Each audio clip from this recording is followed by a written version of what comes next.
So where do I need to be to speak? Because I'm going Here? to speak. Oh, just go up front with the mic and I'll point the camera to you. Stand behind you here. Or just right where Kathy is. Okay.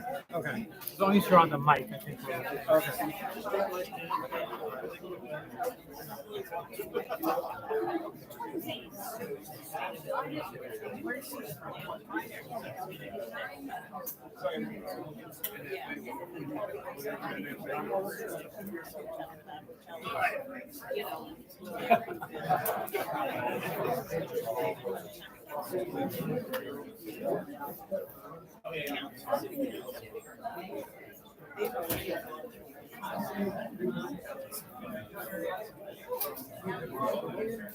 He was calling my name.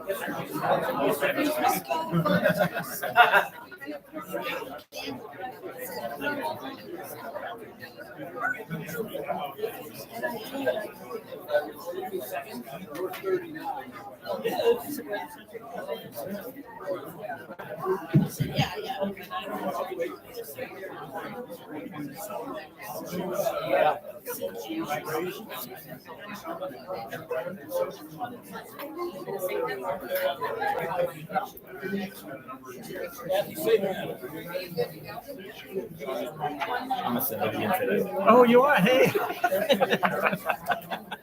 Yeah, you can stand up and I told Jeff, I said, talk as fast as you want today. Right. I'm off duty. Right. Sounds good. Kathy, you ready?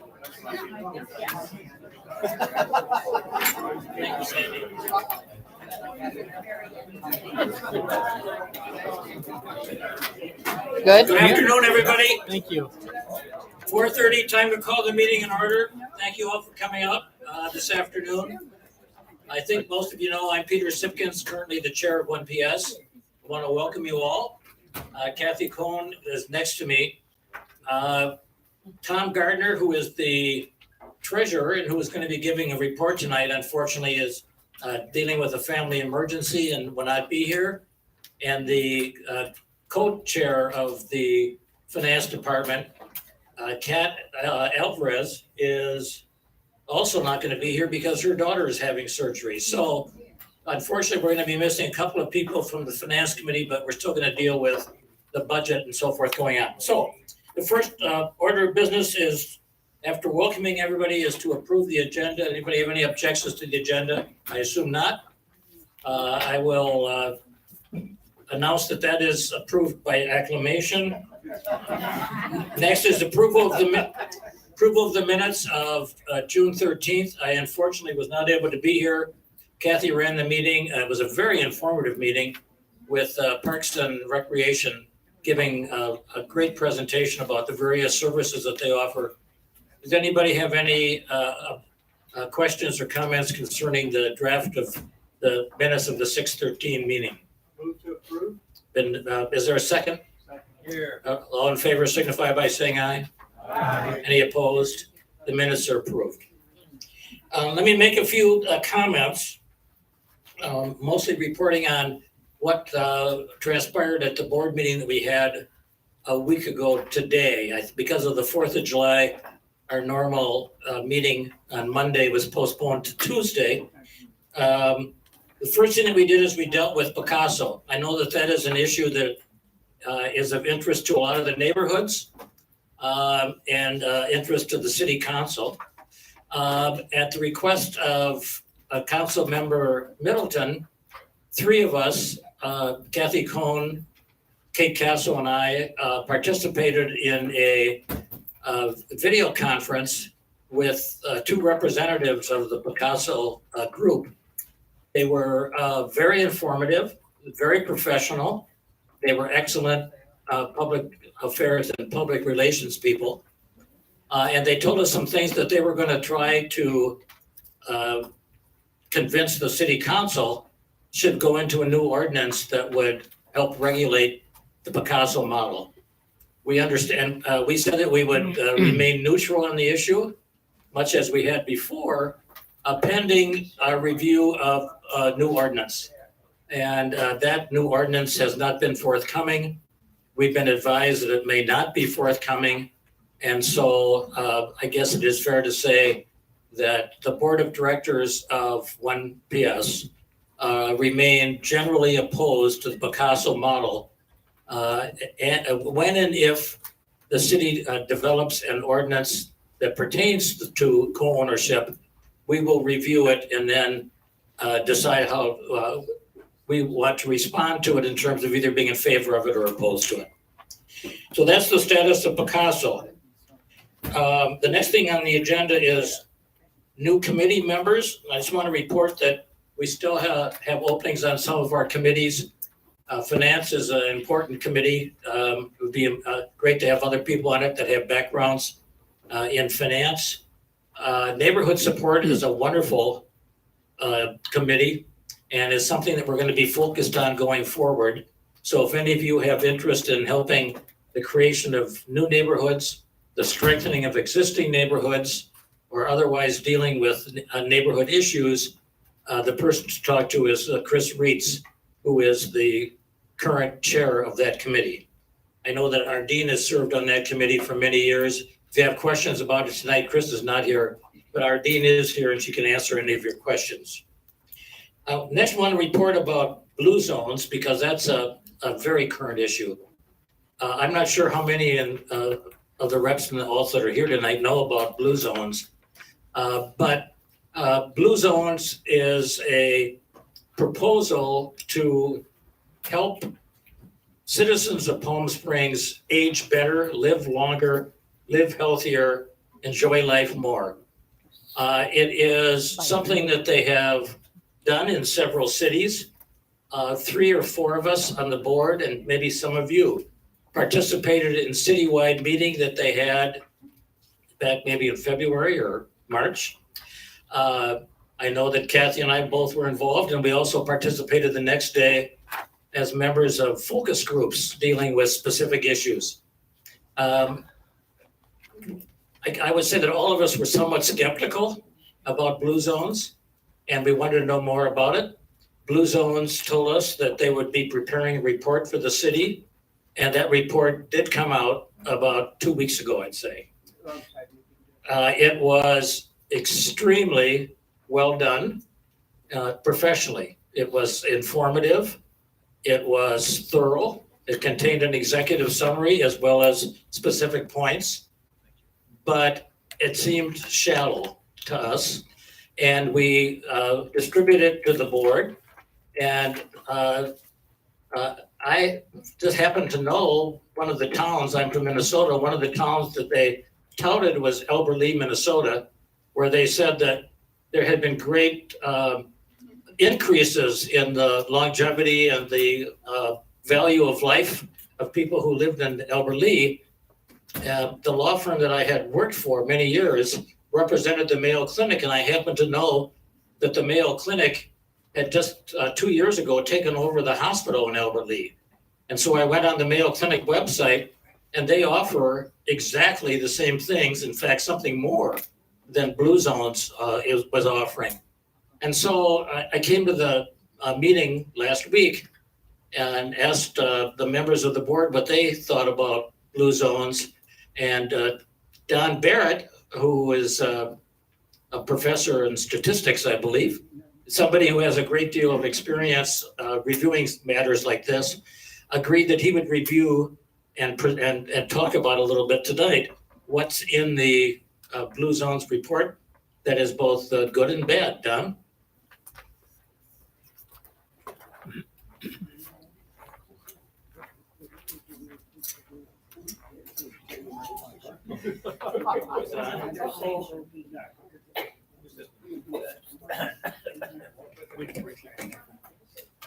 Okay, all right. I didn't know what Peter's introduction was going to be, so that's very helpful, actually.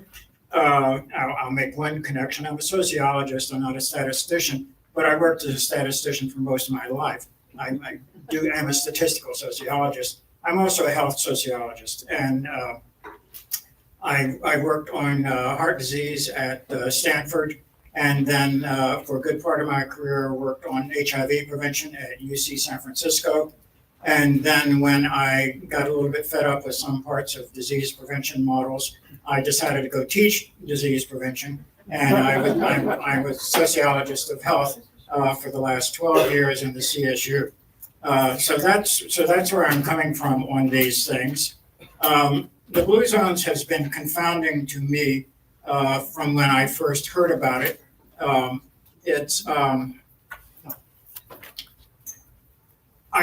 When they first started presenting it, I said they're talking about all these small communities across Italy and whatever else that are small cohesive communities. Why aren't they talking about the extensive history of health research that had done much of the same sorts of things? That Stanford's heart disease project involved trying to change community norms around diet and behavior. They did extensive things with trying to change how the grocery stores advertise foods, how restaurants promoted food, those sorts of things. And those sorts of models, it's not just Stanford, that's just the one I know about. Those do have some ability to reduce risk. Later on, when I was at UC San Francisco, in AIDS prevention, we were trying multiple different tasks to try to change behaviors within communities. I shouldn't say change behaviors. I should focus on changing the community conditions that affected behavior, because that's what Blue Zones is about, is how do we change a community to get people to change behavior. You don't focus on the individual, you focus on the community. And AIDS research did plenty of that. So there's a long history of those things, and I wasn't quite sure why that was not part of the Blue Zones document, what Blue Zones was specifically about. So that's the background. You've received a report from me, and I didn't redo it so that I could stand here to present it, but I'll do it as I can from now. One of the big concerns to me is I didn't really understand from the report what Blue Zone wants to do. I'm not still clear on that, and it's not in that report. Now, it may be clear elsewhere, but it's not in that report. It sounds like Blue Zones is going to take over much of the city. I mean, that's what it sounds like. It says we're going to change people's behaviors, and then finally, we'll help the city drive consensus around feasible and effective policies for diet and food and those sorts of things. And then we will ensure that the chosen policies are implemented. Well, that sounds like government, and I'm not quite sure how they do that. So that was some of my concerns about that. Let me reread what I said.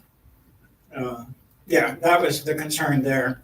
But then I was more concerned about how they presented information. They start off their report by suggesting that Palm Springs is in dire straits, that we have that everyone's overweight, that a large number of us are in fiscal risk in terms of being able to afford health care.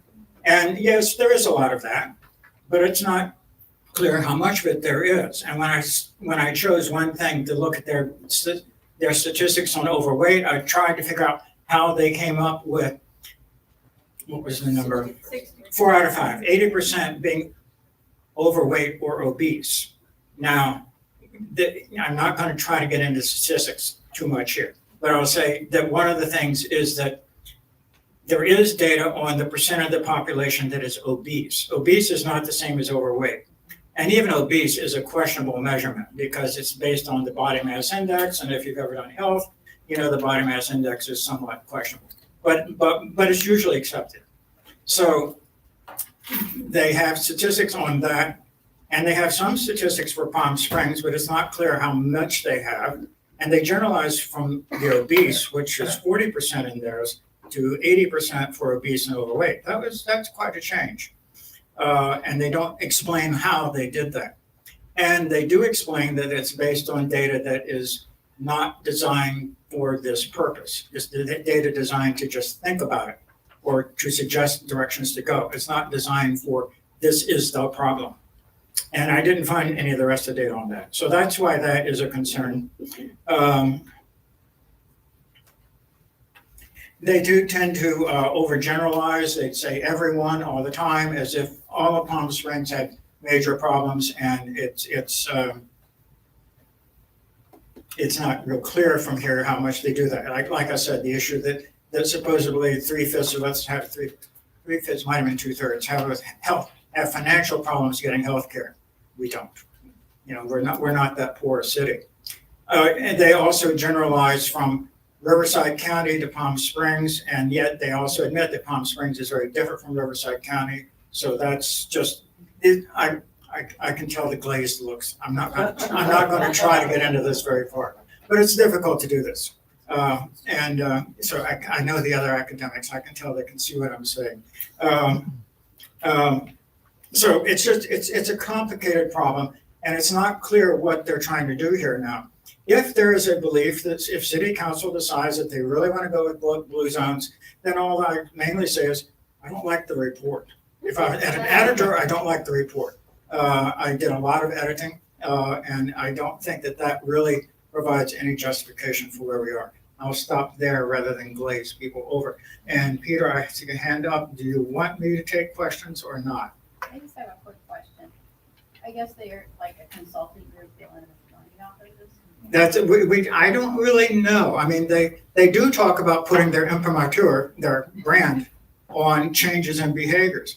We've been doing this is something I did want to say. We've been doing these things for generations. We started changing community behavior in London in 1849 when we shut down the pump handle that was spreading cholera, and we changed the behaviors of the community. We've been changing behaviors throughout the time. So why them versus what's already on? It's also, I didn't see a whole lot in there about Mizell, about the cultural center, all these other sorts of places that are doing these existing things. We have quite a bit of work on providing social support and trying to change. Whether or not it works, people don't obey, but we do have it. So, okay. We've got Red Cross today. Yeah, we have a very full agenda tonight. I did want to say that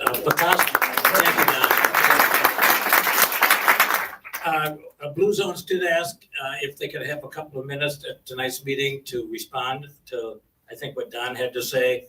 But they had to be here in person in order to do it because using YouTube as we now do does not facilitate communication back.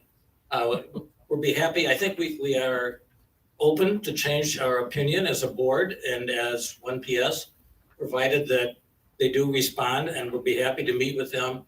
So, but at this point, we are not in favor of proceeding with the Blue Zones project. So with that, let's move on to the agenda.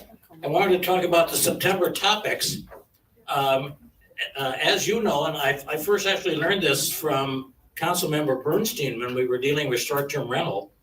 There are 5,000 people living in, I believe, 14 neighborhoods outside 1PS.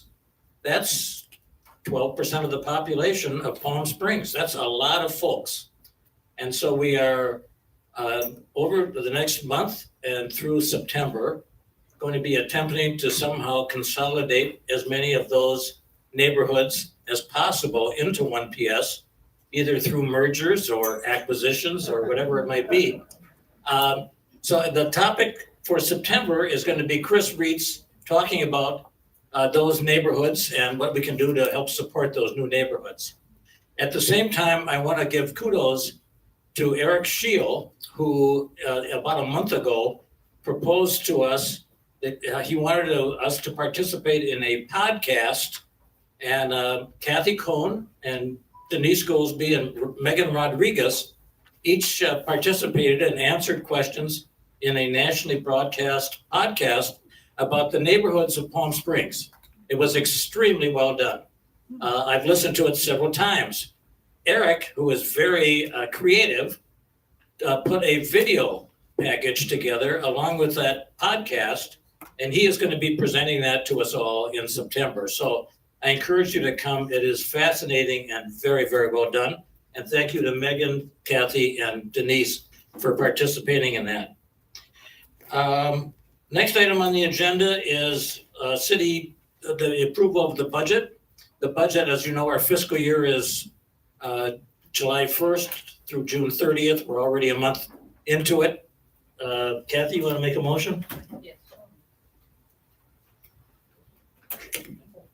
I move that we accept the budget as it was presented at our June meeting, this general meeting. Do I hear a second? Second. All in favor? Aye.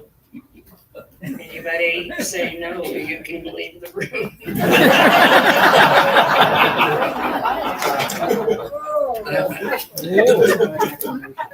I looked at the budget before coming in. The budget's pretty much as the past year.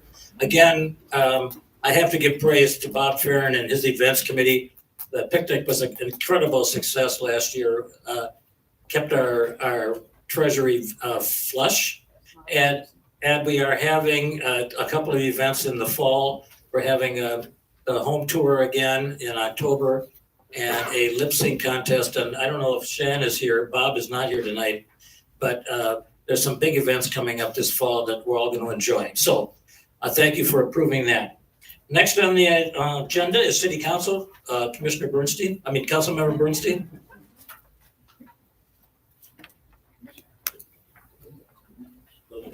Mayor Pro Tem.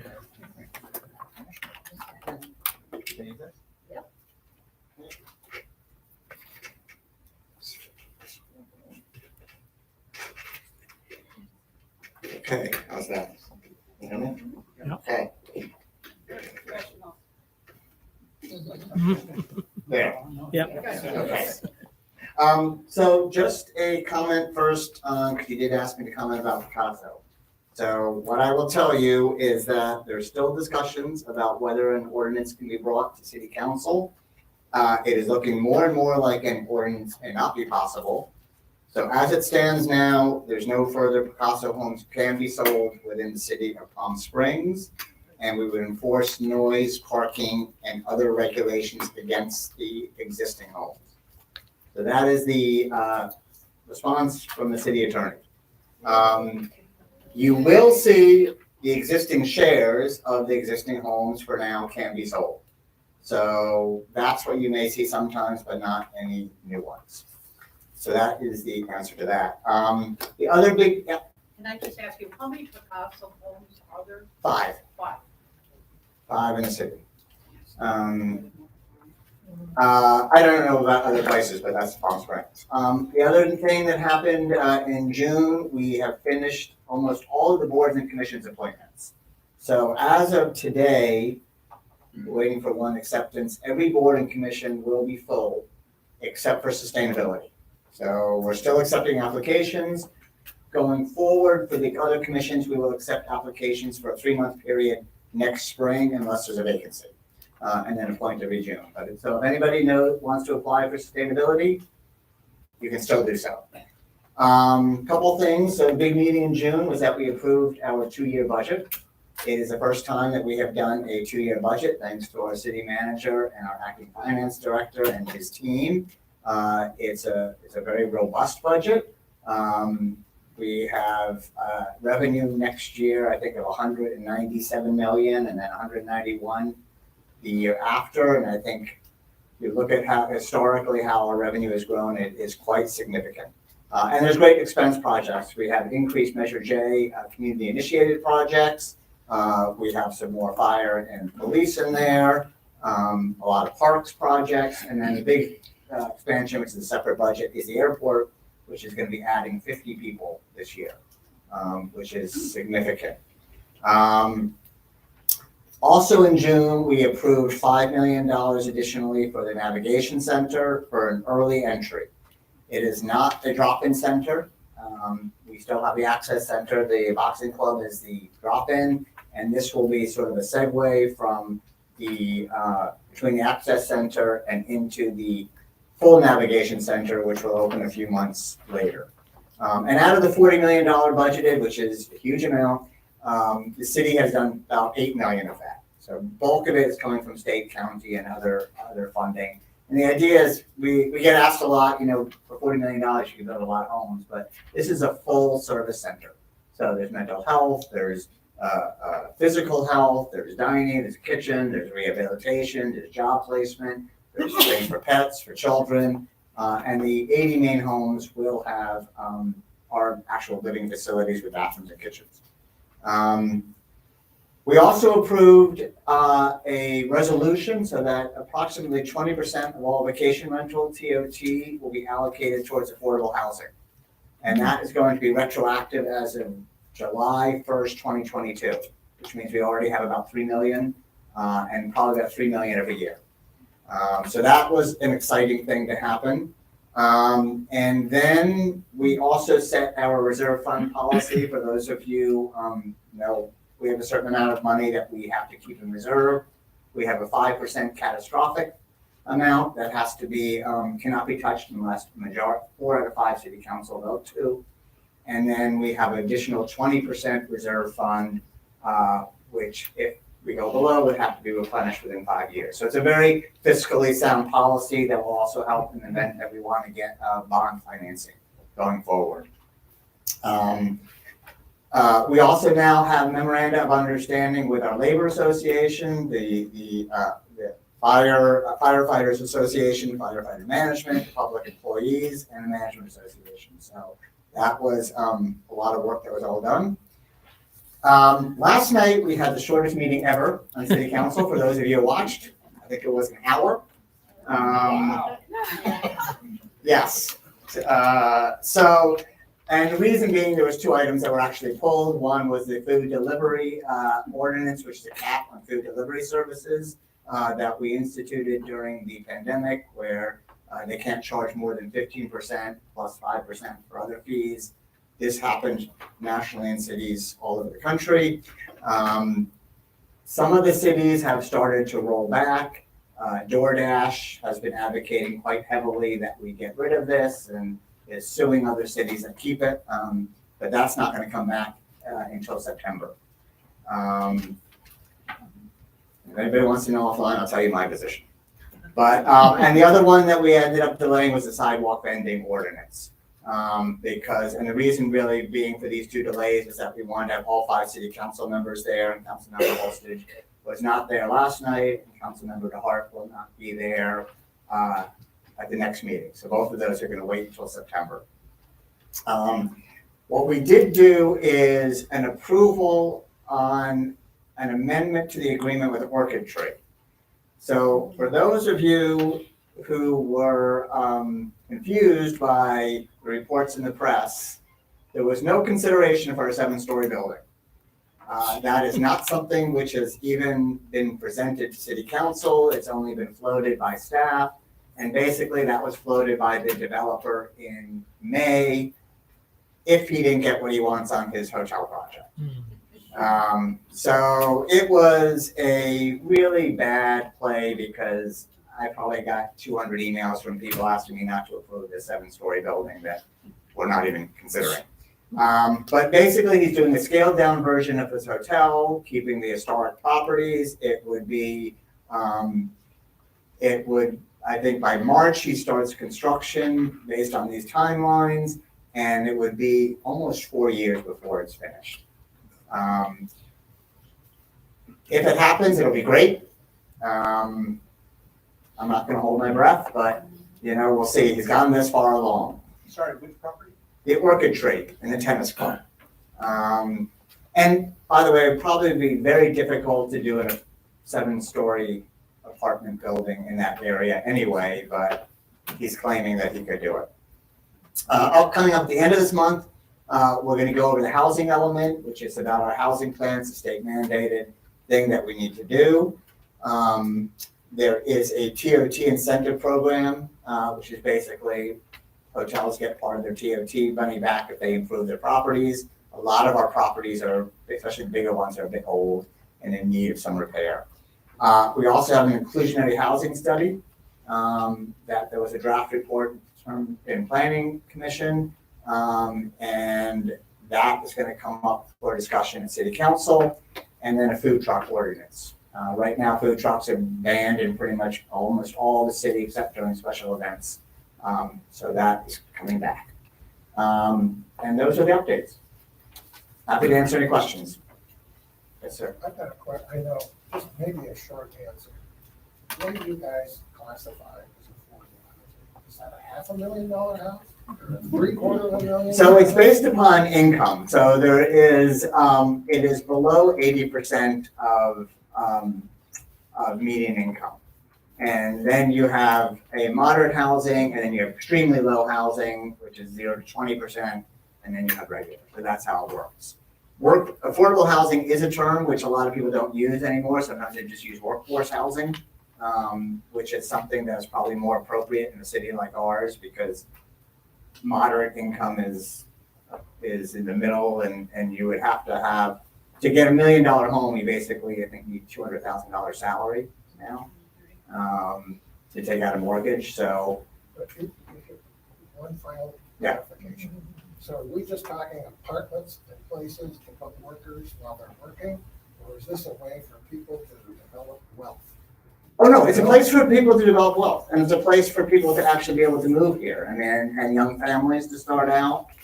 It is not just workforce is basically people who need to work for a living and to be able to afford a house, they need to be able to have a place to live, and we don't have enough of those places right now. Well, so that's wonderful. Thank you. Any? Where should we send comments about the street vendors ordinance? Well, right now, you It's can too send late. it to city council. It's not coming back until September. Okay, So, and just to clarify, again, the state has allowed street vending. Our ordinance is to put on health and safety restrictions. We can't put on any restrictions for business. We can't say, we don't want you to compete with our brick and mortar restaurants. We can say things, it's not safe here, you can't be in front of a fire hydrant, you can't block handicap, things like that. If it's, noise. what's that? Noise. Well, we have a noise for street vending. I don't know the answer to that one. I think some of these things will fall under other parts of our ordinances in the city. So they do have an amplified sound, which is the same as any kind of outdoor amplified sound that somebody might have. They have things like the fire is under our regular fire control. So we can only do health and safety. So The problem is generators running late at night. under the correct rules, there are specific types of carts that the county has approved that can be used. So those kinds of things are not allowed, open flames, a lot of these things that we've seen already. So unless it's on private property and then it's a land use permit issue, it's not a street vending issue. So the street vending, and the county has actually put in a lot of very strict rules on street vending right now. The new carts require hand washing stations. They have to have a bathroom agreement within 100 feet. There's all kinds of food storage issues. So a lot of the things that we're not seeing now are actually already starting to be prohibited by the county. Any updates on the Indian Canyon Bridge project? What's that? Repeat. Any update on the Indian Canyon Bridge project? Our city manager has promised it's going to be finished in 2 years. 18 months ago. The funding has been moving forward. I think there was more, this is the $40 million, not the big bridge, the $40 million bridge that will go over a section of it that will alleviate 90% of the problem. So it is moving forward. CVAG is moving forward with it as well. So I don't know any other details on that. Thank you. Anything else? Okay. Thank you, everybody. Thank you. As always, Mayor Pro Tem Bernstein was extremely informative, and thank you for coming. And somebody grab City Manager Stiles, he's trying to sneak out the back door. All right, Scott, you're up.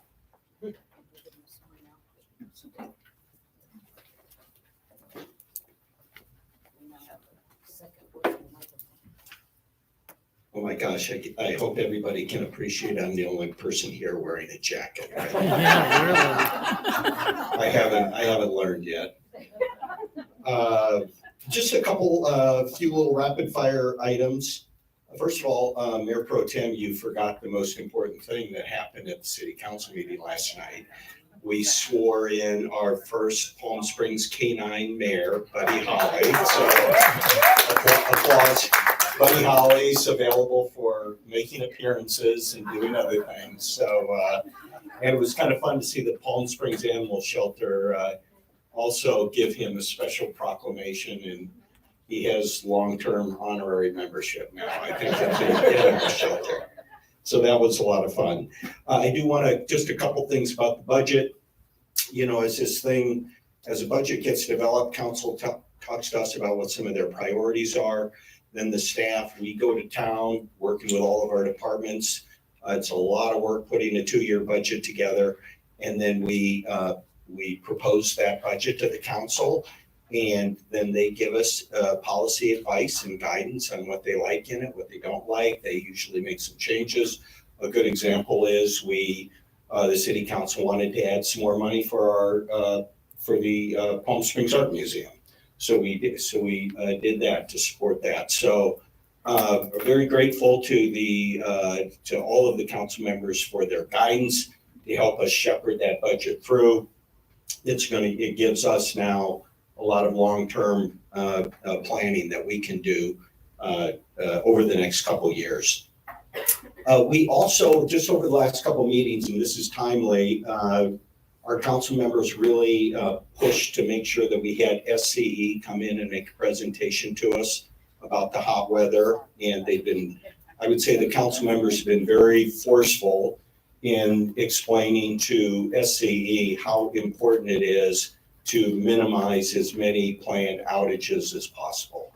So we talked to them about that a couple meetings ago. I personally had meetings with SCE officials to kind of drill that into them. I know they talked about how they have to make regular maintenance updates to the system, but we really implored upon them. We know what we're going to be looking at over the next 5-6 days, and wherever we can minimize those outages. And I know the Mayor Pro Tem was particularly forceful in trying to drive home that point to our residents.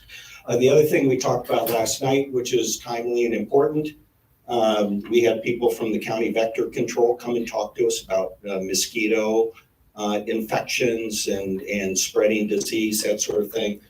Obviously, the most important thing they talked to us about was tipping water out of your planters and things like that. In fact, they said, you don't even need that saucer at the bottom of your, get rid of that.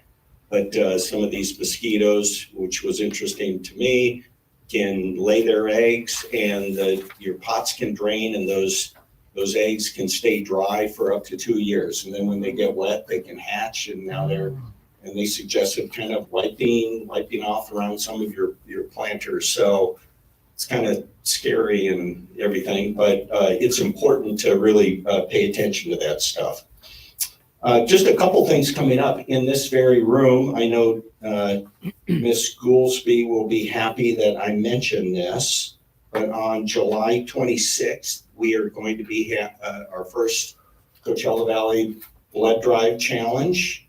in this very room on July 26th. All the cities in the valley, we're going to be doing a blood drive. We haven't done one in a couple of years. So, mark your calendars if you're so inclined to help donate some blood. We really appreciate it. So that will be happening. Also, the city, our Parks and Recreation Department is going to be having an open house on July 18th at the Demuth Community Center. That's from 5:30 to 7 o'clock. So I know they will be thrilled to see you if you would like to do that. And then the last thing I want to mention is, the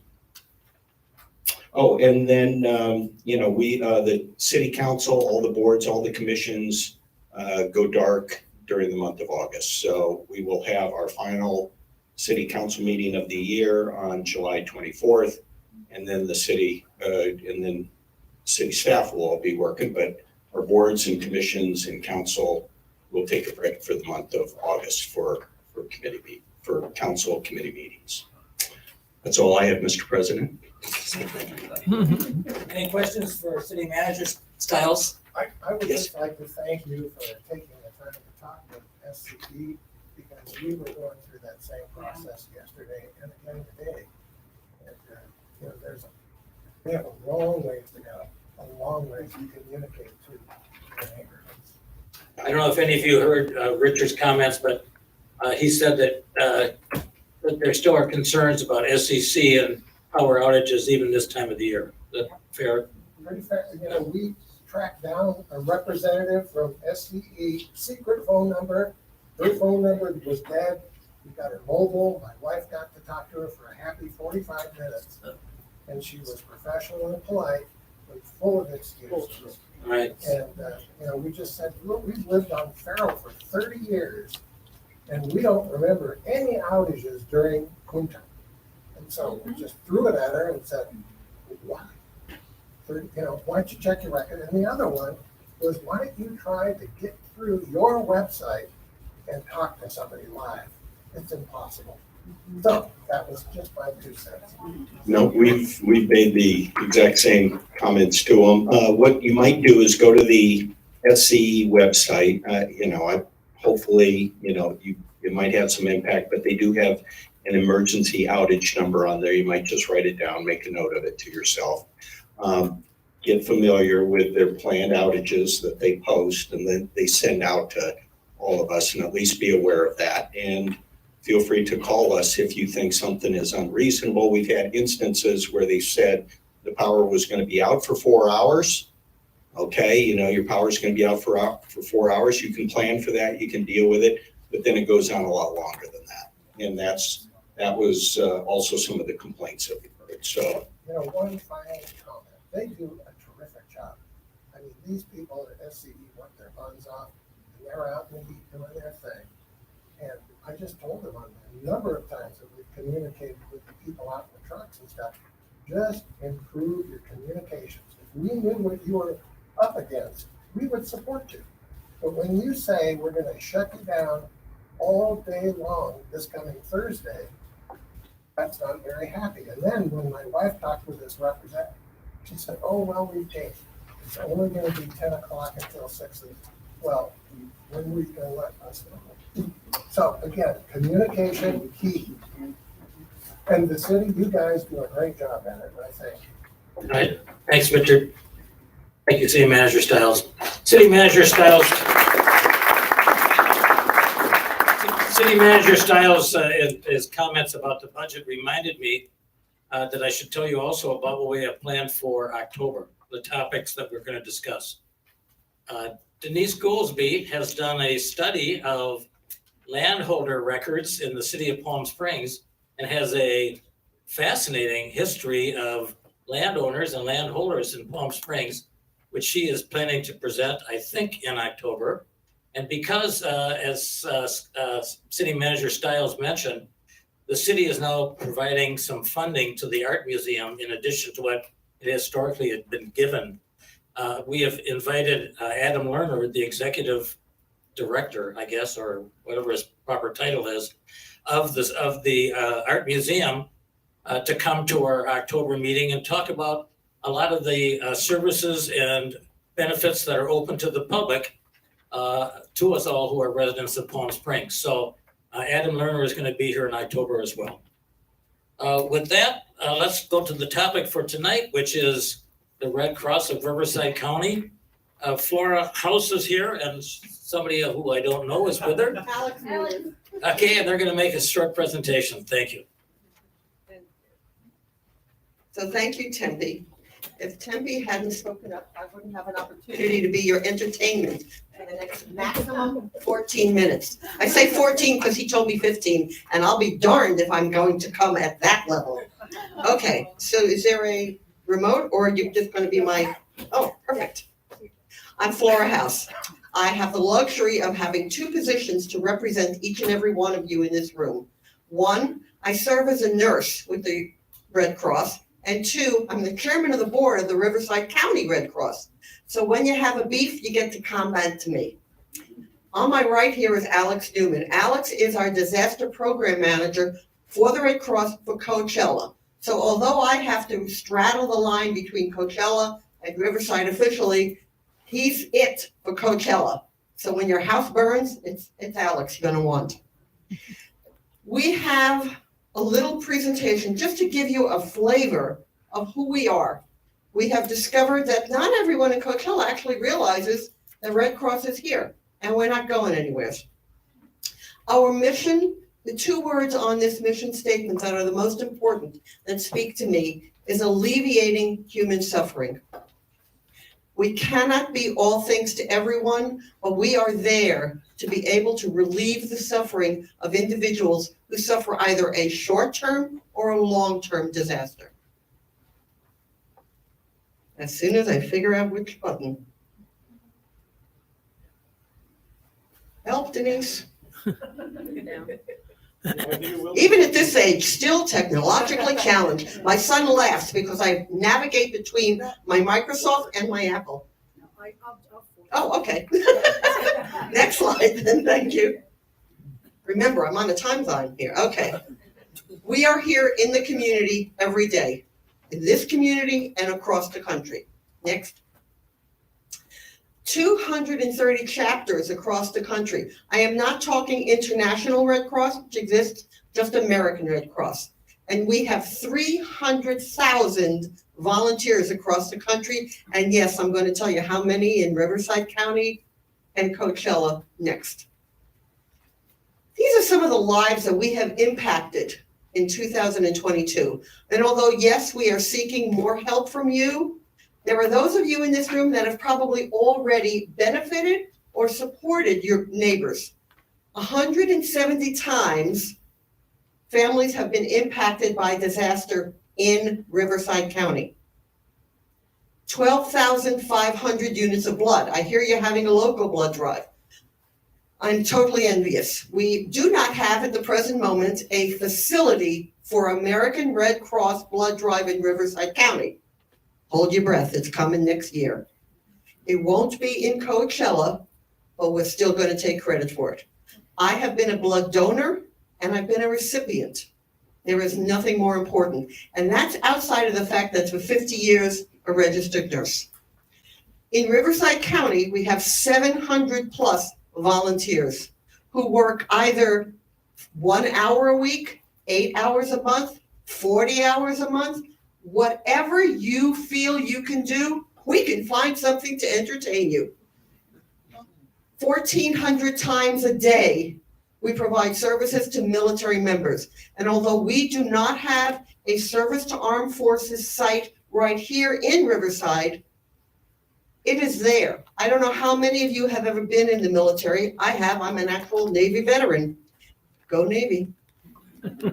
Army, damn Army. But anyway, it always fascinated me when I was in because I realized that when an emergency occurs stateside, a birth, a death, or a catastrophic illness, the Red Cross actually works with that family to get the service member home. What a gift. You would expect that the military would do that themselves? It's us. In Riverside alone, we have responded to 245 disasters in the year of 2022. As a nurse, one of the things I do is I'm on the phone with people whose home has just been totally destroyed, fire, flood, whatever. And my first comment to them is, how many medications did you lose? I then work with them, their pharmacy, their physicians, to get them renewed.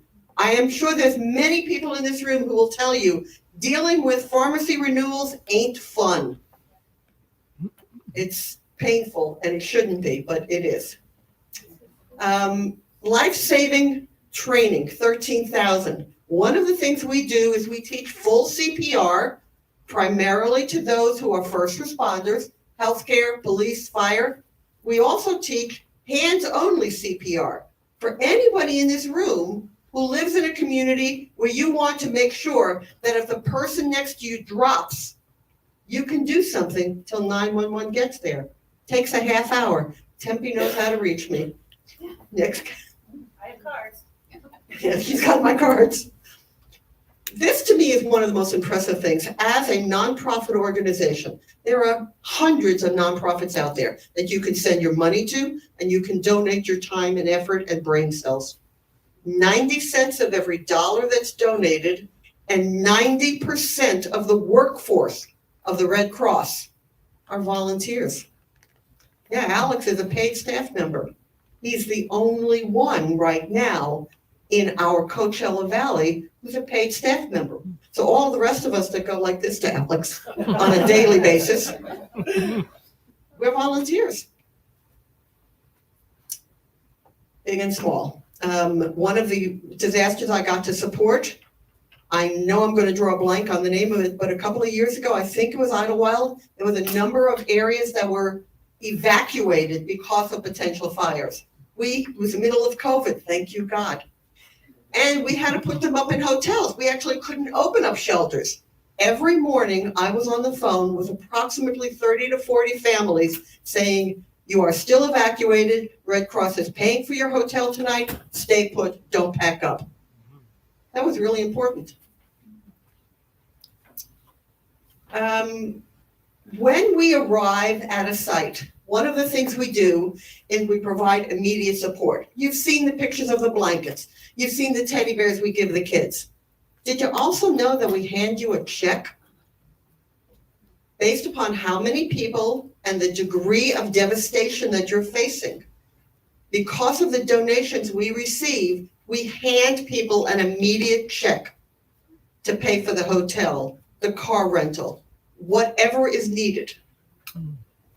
Comes strictly from your donations.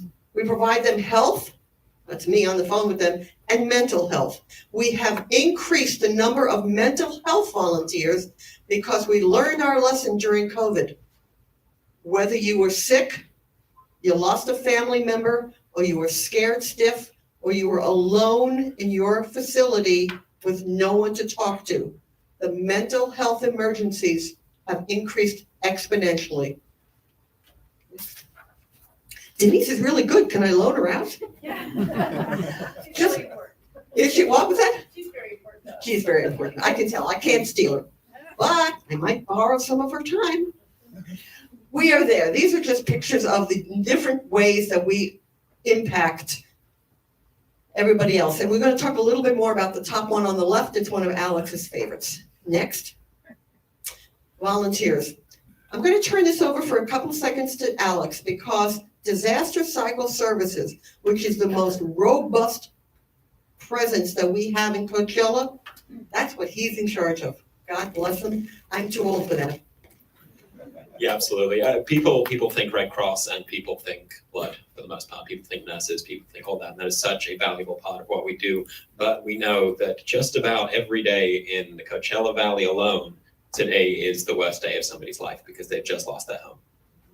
That happened early morning this morning, and I went out to Indio myself to go provide that immediate assistance that Flora was just talking about, doing a quick intake with families, getting their information, being able to refer them to our casework services, and being able to hand them that. Now it's actually a debit card. We've gone all tech on everybody, to be able to get them that financial assistance they need right away, to be able to have a place to stay tonight, to be able to replace clothes, replace whatever they've lost. So that's what we're doing. Our disaster action team are the ones who do that. That is, from those single family fires. It can also be flooding. It can also be other weather events. It could be hazmat disasters. It could be whatever that causes people to have to evacuate from their homes. It's that individual thing, because there is no such thing as a small disaster to the person who's facing it. So we rely on our volunteer teams to be able to go out and do that intake with people. And I want to be able to stress, this is one of our areas that is most in need for what we have out in the Coachella Valley to have volunteers for, and is not one that requires any particular expertise, knowledge, training beforehand. So this is something that people can get involved with right away. I think that's all I wanted to say on disaster action team. Just another summary of stuff I've already said. Tells you how much I paid attention to my own slides. That's a scary thing. Nurse for over 50 years. Burns are some of the worst things imaginable. You want to get you out, you want to get your pets out, your family. The heck with anything else. 7 people die in home fires daily. I will tell you that I've had multiple opportunities to participate in something we do in the Red Cross, which is sound the alarm. We will go to communities. Many of these have been mobile home communities. Fire department is thrilled that we go because it's one less thing for them to headache about. And we insert into that home with the owner's and renter's approval, free 10-year lifespan fire alarms, smoke detectors, fire alarms. I cannot tell you how many times we've gone into these mobile homes. They are chock full of stuff that will burn. Most of the mobile homes have a life expectancy of less than 7 minutes. So a smoke alarm that will let them know to get the heck out of Dodge real quick is a lifesaver. We do that multiple times during the year. We also can do it on invitation. So if you know someone who's living in a mobile home and you happen to talk to them after tonight and you say, hey, do you think you have enough smoke detectors? Do you think you know how to get out of your unit safely? And if they're not sure, you're going to contact us. Next. I want to say one thing on that, because I participated in that. In certain cases, we have people who, they take out their hearing aids at night and they can't hear the smoke alarm. So what we do is we insert something called, it jiggles the bed. Vibrates. What's it called, Ellen? Bed shaker, all right. So it's a bed shaker. And so if you have a deaf person or if you have a deaf child, you can do a bed shaker. And one of the cute stories, because I've worked on this and I've also gone up to Sacramento to talk about this, is if you have a deaf child, people are afraid to let them out of their bedroom, the parents' bedroom, and this is a way for the child to be independent. Thank you. And here comes a unsolicited commercial. So the city of Palm Springs has actually had the Red Cross come out twice in the past 3 years to do this for our mobile home parks. And by the way, putting these in, this is a perfect example of what Alex is saying about that you don't need any special skills. No, I did not get up on the ladder because as an emergency services nurse at this age, no, and heck no. However, Boy Scouts have helped out. Those that are younger and healthier and more able to get up on the ladder. What I do, which has nothing to do with being a nurse, I talk to the family about, do you know how to make yourself safe in the mobile home? So any one of you who, once we give you the information, could actually do that. No special skills. I can guarantee you I had none before I did that. Next. Oh, pictures of the different programs we have. The first two are programs that we actually have geared towards children. The sooner we can empower children to understand what's safe. We have the Pillowcase Project and we have the Prepare with Pedro. I have limited knowledge of those, One, I ain't got the kids anymore, thank you. And two, I haven't participated in those, but I know how important they are. It is not unusual to have the small child come home from school and say, hey, Daddy, do we know how to get out of here on live? Daddy might say, go ask your mother. Or Daddy will say, go ask Daddy. Or Mommy will say, go ask Mommy. Whatever the combination is, it's fascinating how often the children will be the spur to get them moving going. I've already mentioned the CPR and AED training and the hands only, and of course, sound the alarm. We have multiple courses that we can provide, and our little spiel today is just a sample. So through Tempe, you can invite us back anytime. Where do we go? Well, we've already talked about military life. We've talked about responding during difficult times. I can guarantee you that the people up in Maine have got Red Cross shelters going up right now. I looked at those floods and I was like, unbelievable. When we didn't have COVID, like we don't have it now, we provide shelters.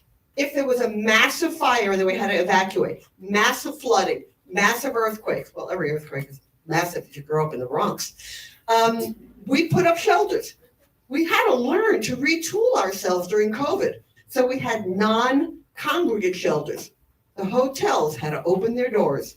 And, thank you FEMA, they had to lower their prices because the Red Cross was paying. We helped them recover after it. So the family that I dealt with this past weekend on the phone, a single family fire, lost a lot of things. I dealt with the medical stuff, handed them off to a caseworker for the Red Cross, another volunteer, not a social worker, just another volunteer to help them prepare, to give them resources. We have books that give me an ability to look where they're living, look at furniture companies that are willing to work with them, clothing companies, sending the kids to school with no clothing, not a good thing. So we can provide all of those services. Am I over? You're getting close. I'm close, okay. Wrap it up. Skip this slide. Okay, we've already talked about saving lives. Next slide. Okay, how can you help? We always need your money. We need your blood, but wherever you give blood, no matter where the blood drive is, good for you.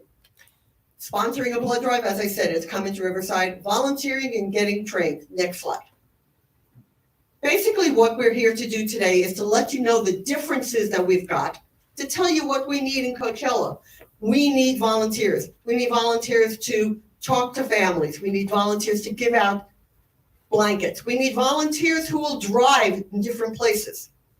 No matter what your skill set is, no matter how much time or how little time you think you've got, this is it. We do have, I'm going to send around a very fancy sheet that we just created.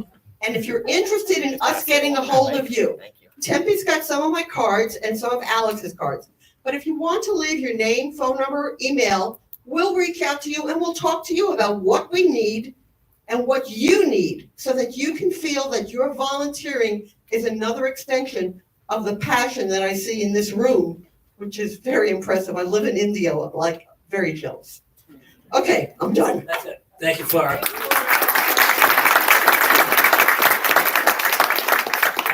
Thank you for coming. Following the Red Cross presentation, we have another interesting presentation about medical facilities, medical assistance that's available in Palm Springs. Fire Chief Alvarado and Captain Corey Gorospe are here to talk a little bit about Palm Springs Fire.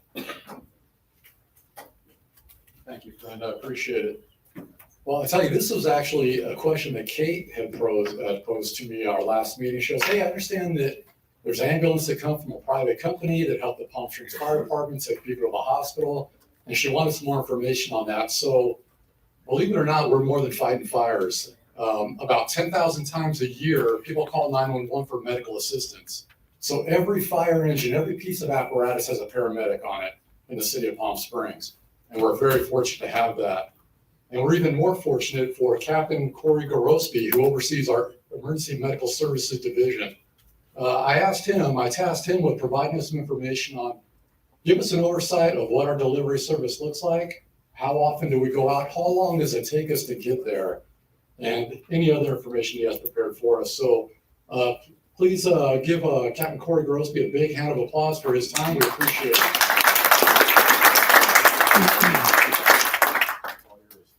Thank you. Hello, thank you for having me. I know you've probably seen Nathan Gunkel. I know I'm not as handsome as he's been like that every day, but I'm okay with it. He was on ABC TV. I know. You said Pearly White's from over here, can't you? So a quick information on myself. I've been with the department for 18 years. Last 9 years in the captain rank, last 2 years as the EMS captain. So I've seen a lot of when people responsible for training the paramedics that serve the community. I'm very proud of that. We have some of the best paramedics in the county for sure. So you're very, very fortunate, and I'll make sure that they keep a standard for you. Real quick, the question was on response times from AMR. There was some probably incorrect information out there during COVID, obviously. Kind of changed the whole face of transporting, a lot of delays. AMR is very busy running all over the county, what they do. And of course, we were affected by it. As of today, those times have definitely improved. We're back to our normal numbers. You'll be happy to know. If you look at the chart, if we look at just 2023 here, on the bottom is Palm Springs Fire, top is AMR. The three numbers you see, the top one, average response time, you have median response time, and the 90th percentile is the ones that took a little longer to get there. Those times are based on a variety of things. It could be the unit that serves that particular district is on another call, which happens a lot. We have calls that call on top of one another. So we have to have another engine or the truck come from their area to cover, so that it's a little bit delayed. But we do maintain our 5-minute response times, which is fantastic. AMR is only maybe 1 to 2 minutes behind us at this point. And that's pretty normal because we don't know where they're coming from. They have stepped up a lot since the board, Merced County Board of Supervisors have denied their extension for a 1 year on their contract. So it definitely increased what they need to do to improve those times. Other than that, they're doing a real good job for us right now. So, like I said, they're keeping at least 2 ambulances in our city, which helps out a lot.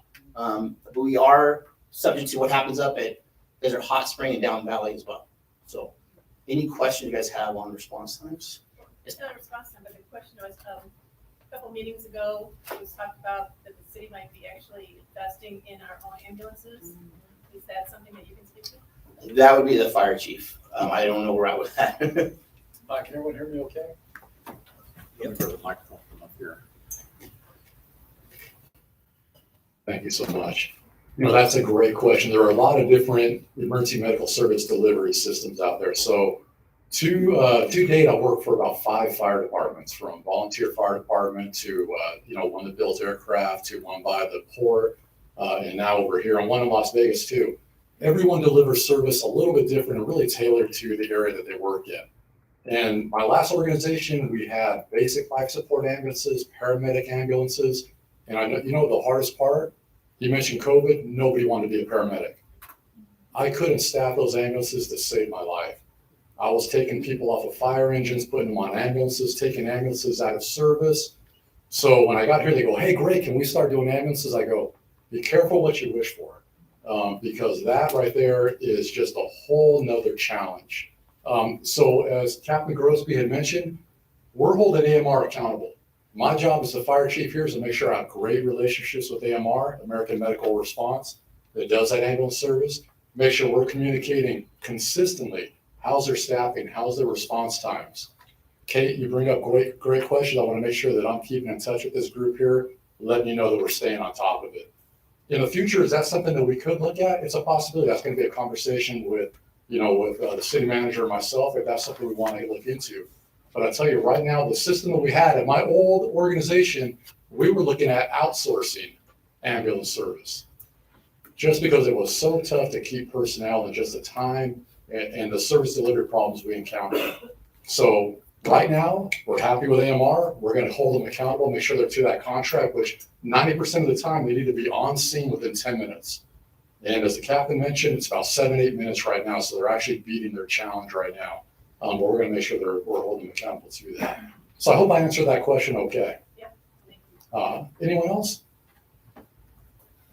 Yes, sir. On the ambulances and on the trucks, who staffs them? Are they EMS, paramedics, and how does all that work and what's the difference? Yeah, so on the fire engines, the fire trucks, and even at the airport, those are all fire department employees. So those are my employees. So those are all firefighters. We put them through a fire academy. They have firefighter training. But we're an all-risk department. So along with that, they have emergency medical service training, EMT at the bare minimum. So that's emergency medical training. That requires 40 hours over a year or 2 years for continuous education training. 24 for 24 for EMTs. Paramedic is the next level up. So we always have at least one paramedic on every fire engine, fire truck, and on the squad in the city. So that is great service we provide here in the city of Palm Springs. So Captain Gorowski's job is to ensure that that medical portion of their job is continuously being trained on.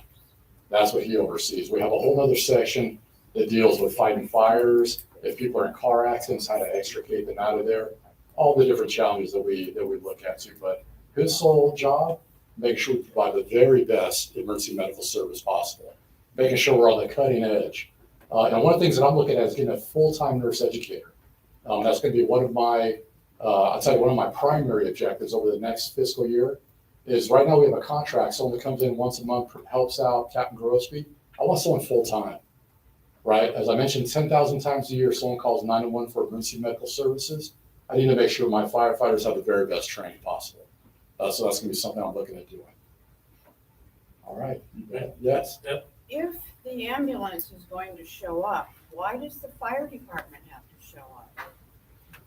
I'll tell you, the fire stations here in the city of Palm Springs, strategically located. When you said 5 minutes is our average response time, that's really unheard of. In any of the places that I've worked, that's really unheard of. Workspace and just really good locations. Northern Palm Springs, downtown area, by the airport, Southern Palm Springs, we have it all covered. So we're in such a good location that we only have seconds to provide that basic life support to somebody. So that fire engine can get there quickly on scene, provide paramedic life support. When that ambulance arrives on scene, my paramedics may get in the back of the ambulance with that, those people from AMR, and assist en route to the hospital. All right. Thank you, Chief, and thank you, Captain. Rick. Oh, Appreciate it. Thank you so much. Pleasure to be here. Thank you very much. Next, we'll hear from Lieutenant Browning. Frank?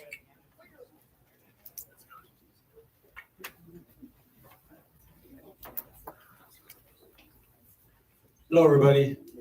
They got me as an encore to come back. I guess I did such a great job last month. So Vegas gonna make it. He got stuck with his daughter. She's at a college orientation mandatory. But first, you guys want to get out your pencils because this is the first time the police department is going to compliment the fire department. Their medical staff is top notch. I've seen it. I worked for Gunco my entire career here, going on 24 years. Amazing. It's amazing what they do. Now, the true side of the police department, answer your question, why they go out, because we have to wake them up. But, hey, thank you, everybody. Only a couple of things have changed. I don't know if this goes on. You there? You there? Yeah, we hear you. So a couple of things have changed. First, the main thing was Villegas, Lieutenant Villegas and I swapped district commands. Last month I was here, I was in the North Command. Apparently I did a great job lowering the crime rate because they put me in the South side now. I think the North area command, I did a crime stats year to date compared to last year, we were down 22%. So, and I say we because That took all you guys, everybody for you guys to do that. it wasn't me, it was our patrol officers in conjunction with our homeowners. And I'll ask anyone in the South District, all your neighborhoods, if you're south of Ramon, you're having a meeting, please invite me. I attended just about every one of them in the North District last year. I try to because I like to give you guys tips on what to do to prevent property crimes. And I'm hoping some of those things took place and we prevented a lot of property crimes. So long story short, criminals goes for the easy access. If you leave your stuff unsecured, you're gonna be a victim. And one last thing, I'm gonna bring up some stats from our beautiful ORS operation. I got some stats here year to date. We started this February 1st of this year, Operation Relentless Sun, and we have Destiny in the back. She's part of the team, our impact team. She's been doing great.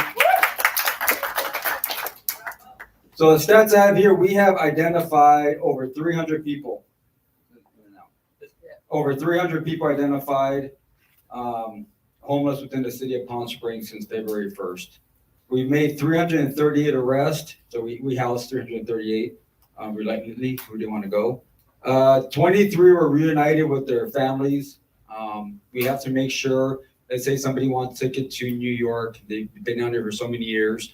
We contact families in New York, hey, would you take, Joe Smith back? If we send him home, yes, we will. And we'll put him on a bus or a plane back home. So we did 23 reunited, 505 resources, pamphlets provided, and housed 29 in shelters and 13 in other housing. So a big part of that, again, was the impact team. They nonstop on there, and then it's a whole full frontal department effort out there trying to do this every day.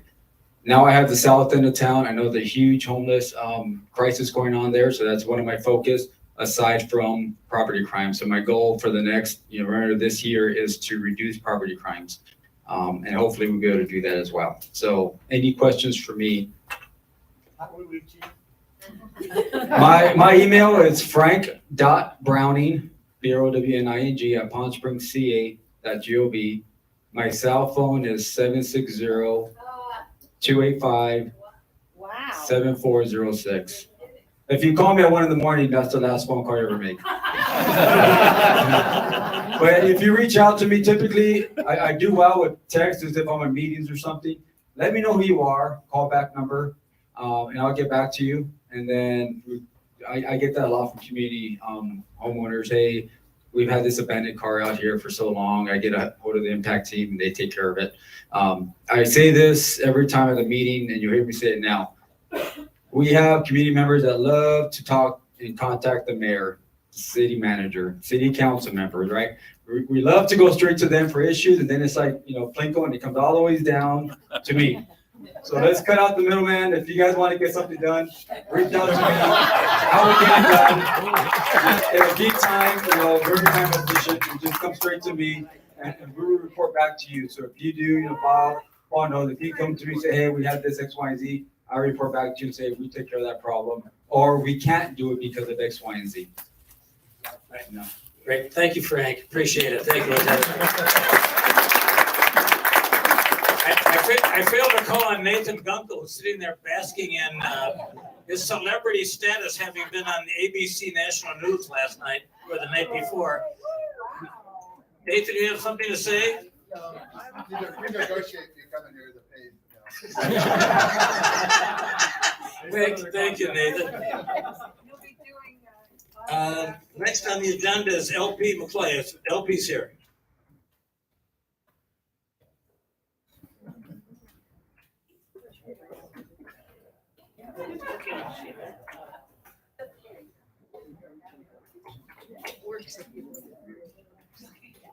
I will hold it really close, and I'm getting mixed opinions as to whether I should go normal speed or 1 PS normal. So I'm gonna try to go somewhere in the middle. So hi everyone. As you will see, there's 3 of me today. So I've got a short list of things. I want to start off by introducing the newest member of the Office of Sustainability, who many of you will probably get to know. So I'm gonna hand it over to Christian to introduce himself. Hello, everyone. My name is Christian. I moved here recently from the Midwest to join the sustainability team. So I'll be working on transportation and kind of climate action planning and things like that. So I'm looking forward to hearing from you guys and working with the city of Palm Springs.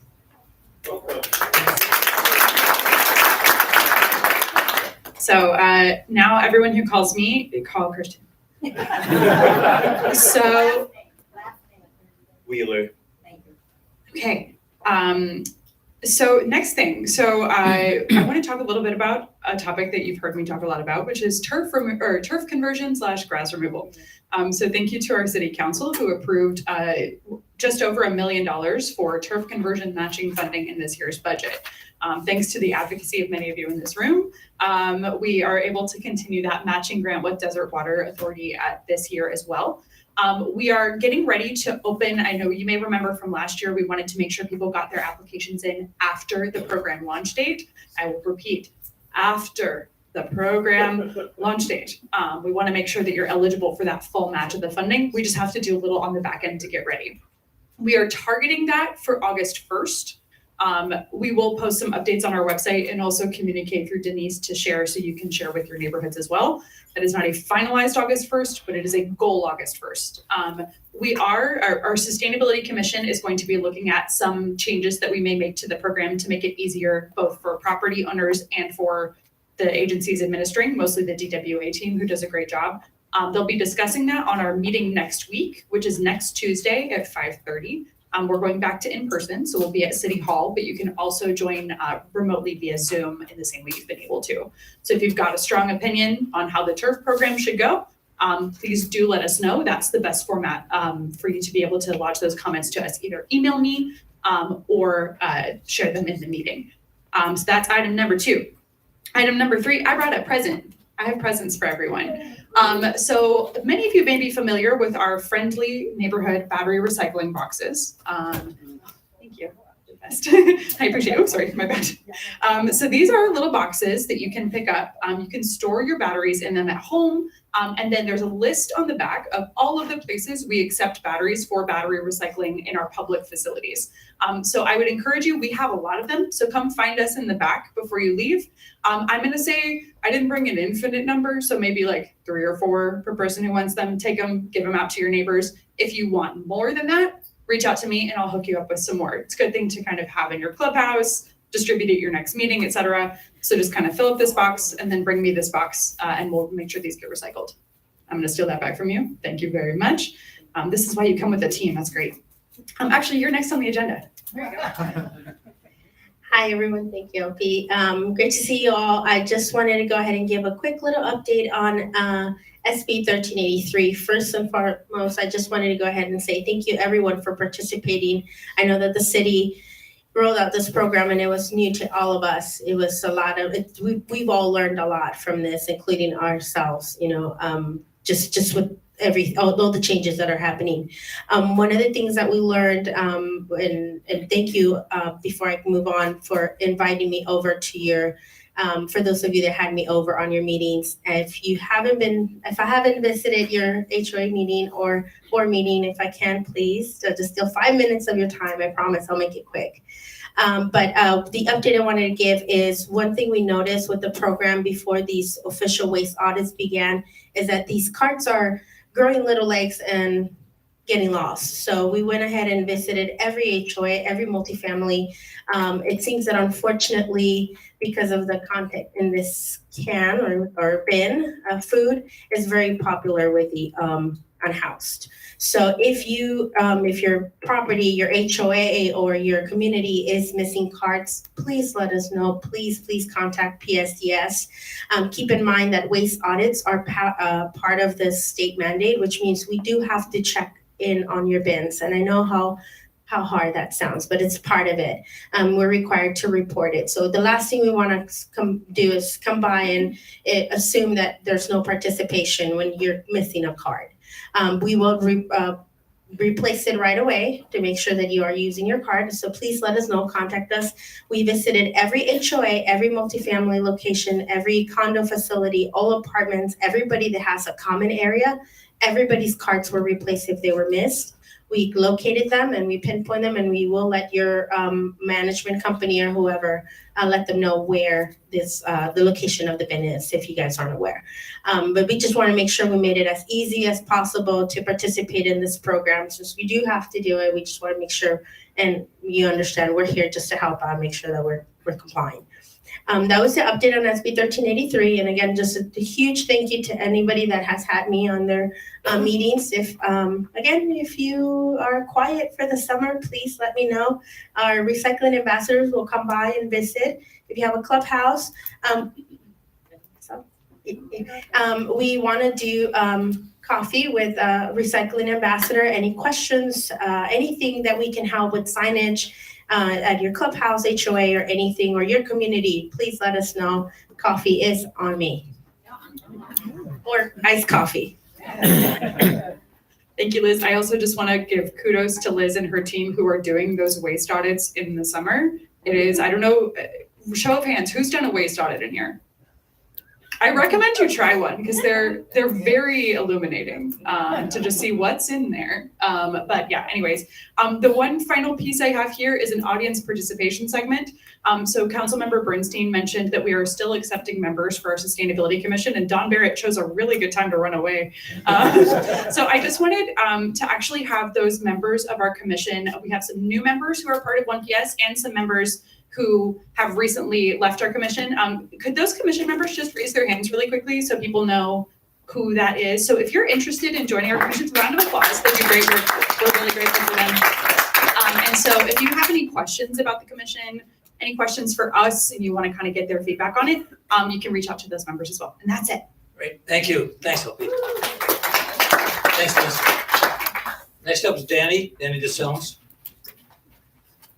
And then, because I promised we'd be done by 6, after Danny, we're going to, Danny's not going to take real long. We're going to go with Denise, and then we're going to terminate the meeting. So you're up next, Denise. You want to come hang out up here with me, Denise? I'll just hand it to you. I'll hang. So I'm gonna dovetail off of the Red Cross, which is unfortunate since they've already left. They will be coming out in the next couple of months to do another sound the alarm program.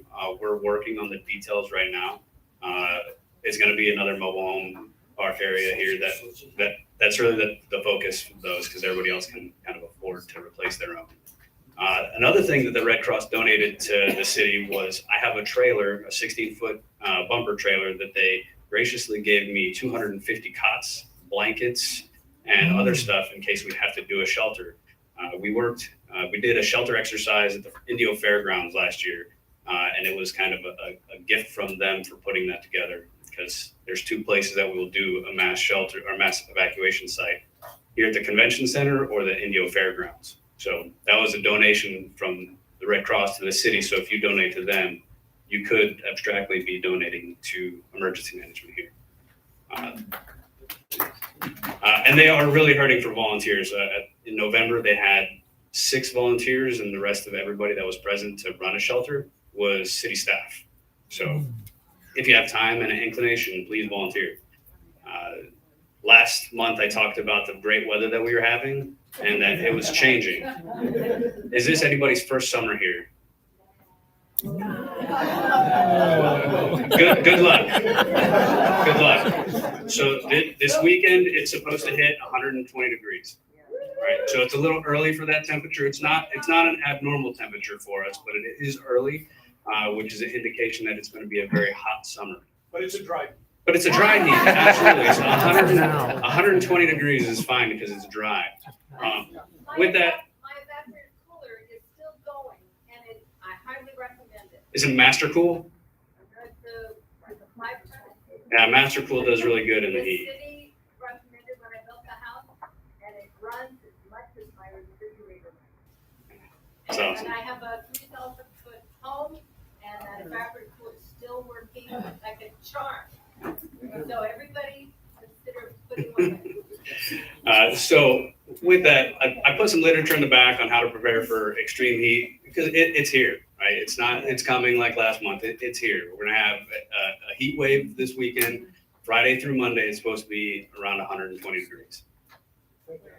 Of the 300 plus people that are identified as unhoused, what is the city doing, as it hits 117? Where are they going? I'll turn that over to Lieutenant Browning, but he left. And can I give a quick shout out? Yes. I'm from El Dorado Commons, and we do a community event 2 or 3 times a year, and I contacted Danny a few weeks ago and said, any chance we might get some swag? And he came up, that was a terrible word, but he came up with a stack of information, several different pieces of information, many copies, and some really useful tools that were donated for our event. So thank you very, very much. I wanted to thank you. My pleasure. What the city pays me for. Am I getting cut off? No, you're not. Okay. So really, my biggest thing with the heat here, some of us are familiar with it. We know it's hot, right? If you can avoid doing something in the middle of the heat, avoid it. Don't go check your mail in the middle of the day. Nothing is that important that you can't wait until the sun goes down to get it. It's for your safety, I promise. So get some literature in the back. If you have questions, reach out to me and I'll turn it over to Denise. So that way you guys can be out here at 6. Thank you, Danny. Appreciate it. Thanks for. I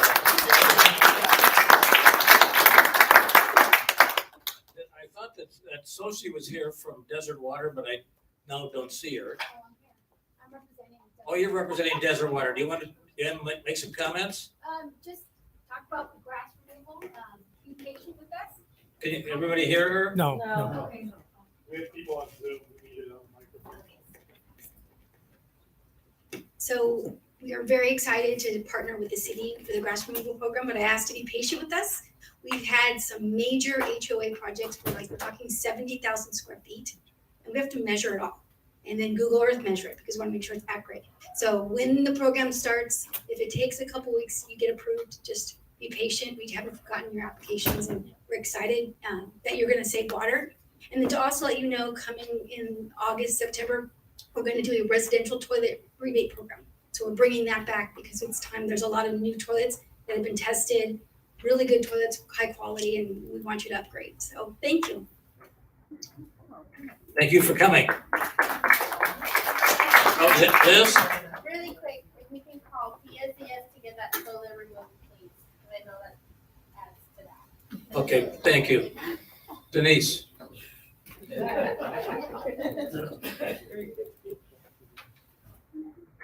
Okay, so absolutely everything I was going to say tonight has been covered by my colleagues. So with that, I just want to thank everybody. It's been a wonderful year. I know we have a month off. I'll miss everybody. Thanks to all of your great work, my colleagues, 1PS residents, everybody. I know there's a couple people that want to make a public comment, so I will defer my time there. So thanks again, and thank you for the great participation this year. All right. Public comments from Charlie Roddy. I think many of you know me already. I was the communications chair here at 1PS for a while. I'm now joining the staff at Michael's House, which really houses 4 of the neighborhoods in this room. Our property is located at the, hold on a second. Let me grab my list. I'm sorry. Your time's running out, Charlie. Sorry. Old Las Palmas Historic Tennis Club, Twin Palms, and Racket Club West. We have facilities in all of your neighborhoods. We'd love to have the opportunity to open a conversation with all of you. Should you have any questions about what happens in our treatment facilities? Can I see a show of hands of who knows about Michael's House in the room? So most of you do. We've been around since 1989, serving those with addiction problems with alcohol and drug abuse. So please see me after the meeting. And I'd like to also introduce our newest member to the team, Sheila Hunt, who's our Director of Business Development. Thank you, Charlie. Any other public comments? Comments by reps or alts? If not, well, I thought you were going to move to adjourn. No. I was about to. I just want to thank our board for doing such an incredible job on these reports, everything from CASA to Blue Zones. It's really wonderful. Thank you so much for giving such leadership. Really appreciate it. And also to City Council for approving that money for turf conversions. Thank you. Thank you, Paul. Appreciate the compliments. Move to adjourn. Okay. Is there a second? Good. We are adjourned. Thank you, everyone. I'll see you in September. Have a great August.